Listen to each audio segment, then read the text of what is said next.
జీవానికి మూలమైన దేవుని పాదాల దగ్గర కనీసం ఒక హాఫ్ ఎన్ అవర్ అయినా దేవుని పాదాల దగ్గర కూర్చుంటున్నామండి?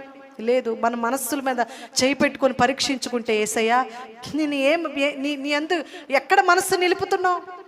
అది సంపాదించాలి. సంపాదించడం తప్పు కాదు, తినటం తప్పు కాదు, నిద్రపోవటం అన్నిటికీ ప్రాధాన్యత ఉన్నది, కానీ అన్నిటికీ సమయము కలదు. కానీ వాక్యం చదువుకోవటానికి, ప్రార్థన చేయటానికి, ఆయన యందు మనస్సు నిలపటానికి, ఆయనతో సహవాసం చేయటానికి మనకు సమయము లేదు. నువ్వు దేవునితో సహవాసం చేస్తే నీకు సమాధానం కలిగిద్ది. నువ్వు దేవునితో సహవాసం చేస్తే నీ కుటుంబంలో మేలు కలిగిద్ది. ఆమేన్. వ్యర్థమైన వాటి యందు వ్యర్థులమైపోతున్నాం. సమయం అంతా కూడా వృధా చేసేస్తున్నాం. ఈ ఉదయకాలము వ్యర్థమైన వాటి యందు వ్యర్థులు కాక, సమయాన్ని పోనీయక సద్వినియోగం చేసుకుంటూ, అజ్ఞానుల వలె కాక జ్ఞానము కలిగి మనందరము కూడా నడుచుకుందుము గాక.